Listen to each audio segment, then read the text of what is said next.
ನಮಸ್ತೆ ಪ್ರಿಯ ವೀಕ್ಷಕರೇ, ನಾನು ಎಸ್ ವಿ ಚಂದ್ರಕಲಾ ಶಿವಮೊಗ್ಗ. ಈ ದಿನದ ನನ್ನ ಅಡಿಗೆ ರೆಸಿಪಿ ಬೆಳಗಿನ ಉಪಹಾರಕ್ಕೆ ಹೆಸರುಬೇಳೆ ಅಕ್ಕಿ ಅನ್ನ ಅಥವಾ ಹೆಸರುಬೇಳೆ ಬಾತ್. ಈ ಥರ ಇದಕ್ಕೆ ಏನೇನು ಇಂಗ್ರೀಡಿಯೆಂಟ್ಸ್ ನೋಡೋಣ. ಈಗ ನಾನು 1 ಪಾವ್ ಅಕ್ಕಿ ತೊಗೊಂಡಿದ್ದೀನಿ. 1 ಪಾವ್ ಅಕ್ಕಿಗೆ ಅರ್ಧ ಪಾವ್ಗಿಂತ ಕಡಿಮೆ, 1/4 ಪಾವ್ಗಿಂತ ಜಾಸ್ತಿ ಹೆಸರುಬೇಳೆ. ಇದಕ್ಕೆ ನೀವು 1 ಪಾವ್ ಅಕ್ಕಿಗೆ ಅರ್ಧ ಪಾವ್ ಹೆಸರುಬೇಳೆ ಹಾಕಿದ್ರೆ ನಡೆಯುತ್ತೆ. ನಾನು ಸ್ವಲ್ಪ ಕಡಿಮೆ ಹಾಕಿದ್ದೀನಿ.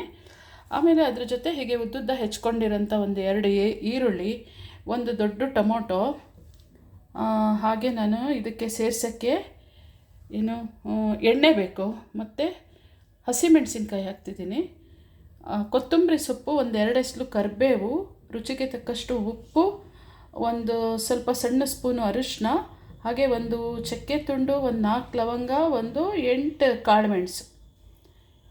ಈಗ ಮಾಡೋದು ಹೇಗೆ ಅಂತ ನೋಡೋಣ. ಇದ್ರ ಜೊತೆ ಕಾಯಿ ಚಟ್ನಿ ಮಾಡಿಕೊಂಡ್ರೆ ಭಾರಿ ಚೆನ್ನಾಗಿರುತ್ತೆ. ಈಗ ಇದನ್ನು 2 ಸ್ವಲ್ಪ ಅಕ್ಕಿನೂ ಹೆಸರುಬೇಳೆ ಬೆಚ್ಚಗೆ ಮಾಡ್ಕೊಬೇಕು. ಆನಂತರ ಒಂದೊಂದಾಗೆ ನಾನು ತೋರಿಸ್ತೀನಿ. ಹೀಗೆ ಒಲೆ ಮೇಲೆ ಒಂದು ಬಾಣಲೆ ಇಟ್ಕೊಂಡು ಅದು ಬೆಚ್ಚಗಾದ ನಂತರ ಈ ಹೆಸರುಬೇಳೆನ ಹಾಕಬೇಕು. ಮೊದಲು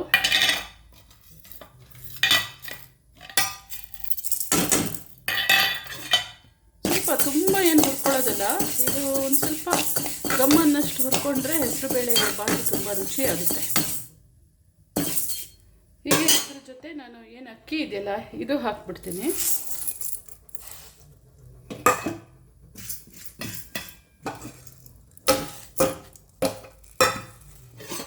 ಇದೆರಡನ್ನೂ ಒಂದು ಮಧ್ಯಮ ಉರಿಯಲ್ಲೇ ಹೀಗೆ ಬೆಚ್ಚಗೆ ಹುರ್ಕೋಬೇಕು.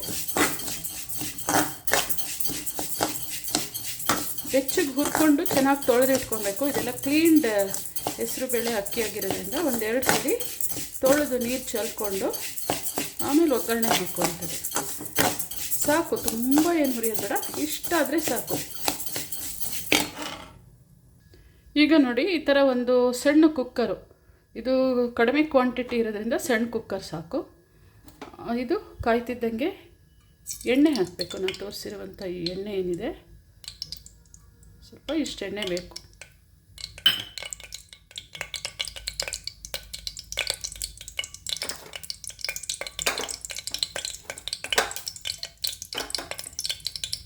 ಎಣ್ಣೆ ಕಾಯ್ತಿದ್ದಂಗೆ ಕರಿಬೇವು, ಮತ್ತು ನಾನು ತೋರಿಸಿರುವಂಥ ಏನು ಚಕ್ಕೆ, 4 ಲವಂಗ, ಕಾಳುಮೆಣಸು ಅದು ಕೂಡ ಇದಕ್ಕೆ ಹಾಕೋದು. ಅದೇನು ಜಜ್ಜೋದು ಬೇಡ, ಏನು ಬೇಡ. ಹಾಗೆ ಹಸಿಮೆಣಸು,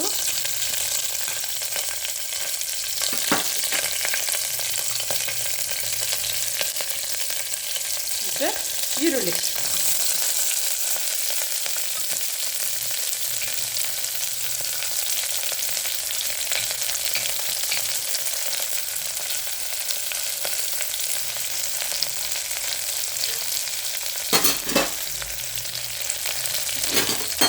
ಈಗೊಂದು ಸ್ವಲ್ಪ ಉರಿ ಜೋರು ಮಾಡಿಕೊಂಡು ಸ್ವಲ್ಪ ಎಲ್ಲ ಹೀಗೆ ಕೆಂಪುಗೆ ಬಾಡಿಸ್ಕೋಬೇಕು.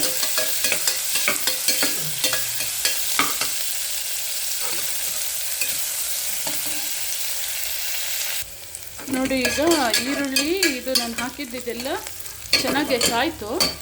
ಈಗೇನು ಮಾಡಬೇಕು, ನಾನು ಅವಾಗ ಅಕ್ಕಿ ಹೆಸರುಬೇಳೆ ಬೆಚ್ಚಗೆ ಹುರ್ಕೊಂಡಿದ್ದೆ ನೋಡಿ, ಅದನ್ನು ನೆನೆಸಿಟ್ಟಿದ್ದೆ. ಅದು ಚೆನ್ನಾಗಿ ತೊಳೆದುಬಿಟ್ಟು ಒಂದು 2 ಸಲ ತೊಳೆದು ಇದನ್ನು ಇದಕ್ಕೆ ಹಾಕಬೇಕು.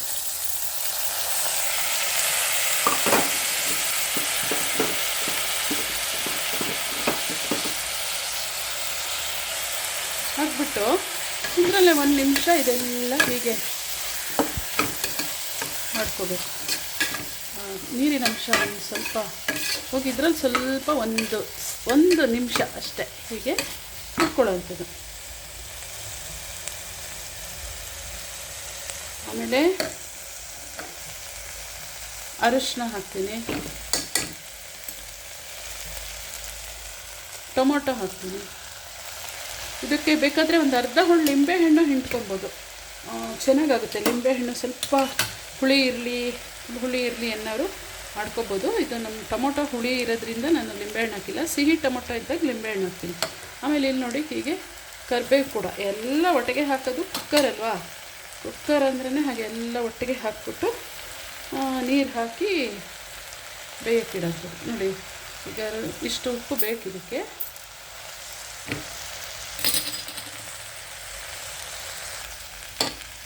ನೋಡಿ ಎಲ್ಲದೂ ಈ ಥರ ಒಂದು ಸ್ವಲ್ಪ ಸಣ್ಣ ಉರಿ ಮಾಡ್ಕೊಂಡು ಎಲ್ಲ ಹುರ್ಕೊಂಡು, ಈಗ ನಿಮ್ಮ ಅಕ್ಕಿ ಮೇಲೆ ಡಿಪೆಂಡ್ ಆಗುತ್ತೆ. ಕೆಲವು ಅಕ್ಕಿ ಭಾರಿ ಒದಗುತ್ತೆ, ಸ್ವಲ್ಪ ನೀರು ಜಾಸ್ತಿ ಹಿಡಿಸುತ್ತೆ. ಕೆಲವು ಅಕ್ಕಿಗೆ ಕಡಿಮೆ ಬೇಕು. ಈಗ ನಾನು ಹೆಚ್ಚು ಕಡಿಮೆ ಒಂದು ಅರ್ಧ ಲೀಟ್ರಷ್ಟು ನೀರು, ಅಂದರೆ 1 ಪಾವು, 1.5 ಪಾವು, 1.25 ಪಾವು ಅಷ್ಟು ನೀರು. ಇಲ್ಲ ಅಕ್ಕಿ ಹೊಸ ಅಕ್ಕಿ ಆಗಿದ್ರೆ ಇನ್ನೂ ಸ್ವಲ್ಪ ಕಡಿಮೆ ಹಾಕಿ. ಈಗ ನೀರು ಹಾಕೋದು. ಉಪ್ಪೊಂಚೂರು ಕಡಿಮೆನೇ ಹಾಕ್ತೇವೆ. ಯಾಕೆ ಅಂದರೆ ಇದಕ್ಕೆ ಕಾಯಿ ಚಟ್ನಿ ಮಾಡ್ಕೊತೀವಿ. ಕಾಯಿ ಚಟ್ನಿ ಮಾಡಿದಾಗ ಚಟ್ನಿಗೆ ಬೇರೆ ಉಪ್ಪು ಹಾಕಿರೋದ್ರಿಂದ ಇದು ಉಪ್ಪು ಜಾಸ್ತಿ ಆಗಬಾರ್ದು ಅಂತ ಸ್ವಲ್ಪ ಮಾಮೂಲಿ, ನೀವು ಬೇಡ ಕಾಯಿ ಚಟ್ನಿ ಬೇಡ, ನಾವು ಬಿಸಿದು ಹಾಗಾಗಿ ತಿಂತೀವಿ ಅನ್ನೋರಿಗೆ ಏನು ತೊಂದರೆ ಇಲ್ಲ, ಹಾಗೆ ಇನ್ನೊಂಚೂರು ಉಪ್ಪು ಹಾಕ್ಕೋಬೋದು. ಈಗ ನಾನು ಇದು ಉದ್ರುದ್ರಾಗಬೇಕು ಅಂತ ಹೇಳಿ, ಉದ್ರುದ್ರಾಗಬೇಕು, ಗೆಡ್ಡೆ ಆಗಬಾರ್ದು ಅಂತ ಹೇಳಿ ನಾನು ಇಷ್ಟು ನೀರು ಹಾಕಿದ್ದೀನಿ. ಇನ್ನೂ 1 ಲೋಟ ಹಾಕ್ಬೋದು, ನೋಡ್ತೀನಿ. ಒಂದು ಕುದಿ ಬರೋ ತನಕ ನೋಡಿಬಿಟ್ಟು ಗೊತ್ತಾಗುತ್ತೆ. ಆವಾಗ ಇನ್ನೊಂದು ಲೋಟ, ಒಟ್ಟು ನೀವು ಅರ್ಧ ಲೀಟ್ರ್ ನೀರಂತೂ ಹಾಕಬೇಕು ಇದಕ್ಕೆ. ಎಲ್ಲ ಆಯ್ತಲ್ಲ, ಈ ಕುಕ್ಕರದು ಒಂದು ಮುಚ್ಚಳ ಮುಚ್ಚಿಬಿಟ್ಟು 1-2 ವಿಷಲ್ ಮಾಡಿಸಿದ್ರೆ ಸಾಕು. ಆನಂತರ ಅದು ಉದ್ರುದ್ರ ಅನ್ನ ಆಗಿರುತ್ತೆ. ಅದಕ್ಕೆ ಕಾಯಿ ಚಟ್ನಿ ಮಾಡೋಂಥದ್ದು. ಕಾಯಿ ಚಟ್ನಿ ಅಷ್ಟೇ, ಕಾಯಿಗೆ ನಾವಂತ ಜಾಸ್ತಿ ಏನು ಹಾಕಲ್ಲ. ತೆಂಗಿನಕಾಯಿ ನಾನು ಸ್ವಲ್ಪ ಜೀರಿಗೆ ಮೆಣಸು ಹಾಕ್ಕೊಳ್ತೀನಿ, ಯಾಕಂದರೆ ಇದಕ್ಕೂ ಹಸಿಮೆಣ್ಸಿನ್ಕಾಯಿ ಹಾಕಿದ್ದೀನಲ್ಲ. ಹಸಿಮೆಣ್ಸಿನ್ಕಾಯಿ ಆಗುತ್ತೆ ಅನ್ನೋರು ಅದಕ್ಕೂ ಹಸಿಮೆಣ್ಸಿನ್ಕಾಯಿ ಹಾಕ್ಬೋದು, ಇಲ್ಲ ಒಣಮೆಣ್ಸಿನ್ಕಾಯಿ ಹಾಕ್ಬೋದು.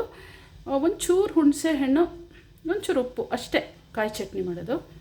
ಈಗ ನೋಡೋಣ ಇದು ಹೇಗೆ ಮುಂದಿಂದು.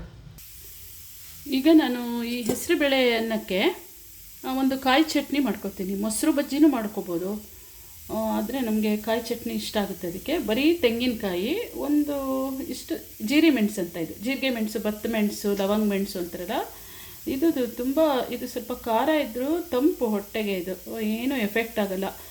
ಮತ್ತು ಎಲ್ಲರೂ ತಿನ್ಬೋದು ಮನೇಲೆ. ಈ ಹಸಿಮೆಣ್ಸಿನ್ಕಾಯಿ ಹಾಕಿದ್ರೆ ಕೆಲವ್ರು ತಿನ್ನಲ್ಲ, ಒಣಮೆಣ್ಸಿನ್ಕಾಯಿ ಹಾಕಿದ್ರೆ ತಿನ್ನಲ್ಲ.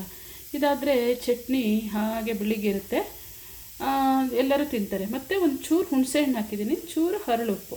ಇಷ್ಟರೊಳಗೆ ಕಾಯಿ ಚಟ್ನಿ ಮಾಡ್ಕೊತೀನಿ. ಅದು ಹೆಸರುಬೇಳೆ ಭಾತ ರೆಡಿ ಆಗೋಷ್ಟೊತ್ತಿಗೆ ಕಾಯಿ ಚಟ್ನಿ ರೆಡಿಯಾಗಿರುತ್ತೆ.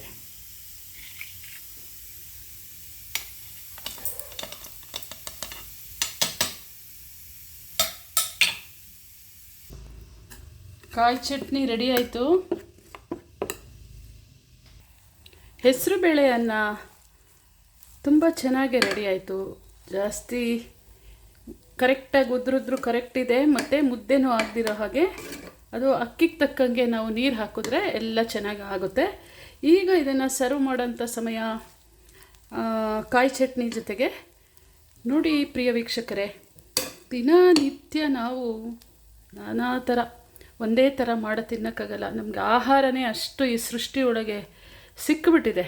ಹಾಗಾಗಿ ಎಲ್ಲದೂ ಒಂಚೂರು ಬೇಜಾರು ಮಾಡಿಕೊಂಡೆ ಸ್ವಾದಿಷ್ಟಕರವಾಗಿ ಮನೇಲಿ ಏನಿದೆಯೋ ಅದು, ಕೆಲವು ಸಲ ತರಿಸ್ಕೊಂಡು ಇರೋ ಸಾಮಾನು ಖಾಲಿಯಾಗಿರುತ್ತೆ, ಏನಿದೆಯೋ ಅದನ್ನು ನಾವು ಸೇರಿಸ್ಕೊಂಡು ಒಂದು ಸವಿ ರುಚಿಯಾಗಿ ಮಾಡೋದು ತಿನ್ನೋದ್ರಿಂದ ಆರೋಗ್ಯಕ್ಕೆ ಎಷ್ಟು ಒಂದು ಹಿತ ಇದೆ ಅಂತ ಹೇಳಿ ಎಲ್ಲರಿಗೂ ಗೊತ್ತಿರೋಂಥ ವಿಚಾರ. ಹಾಗಾಗಿ ಈ ಆರೋಗ್ಯ ಅರಿವು ಹೆಸರುಬೇಳೆ, ಇವತ್ತು ಅಕ್ಕಿ ಜೊತೆ ಹೆಸರುಬೇಳೆ, ಬರೀ ಅನ್ನ ತಿನ್ನೋದಕ್ಕಿಂತ ಅದ್ರ ಜೊತೆ ಚೆನ್ನಾಗಿರುತ್ತೆ. ಈ ಹೆಸರುಬೇಳೆ ಅಕ್ಕಿ ಹಾಕಿ ಸಿಹಿ ಪೊಂಗಲ್ಲು, ಖಾರ ಪೊಂಗಲ್ ಕೂಡ ಮಾಡ್ತೀವಿ. ಸಂಕ್ರಾಂತಿ ಹಬ್ಬಕ್ಕೆ ನಮಗೆ ಅವೆರಡು ಪೊಂಗಲ್ಲು ಇರಬೇಕು.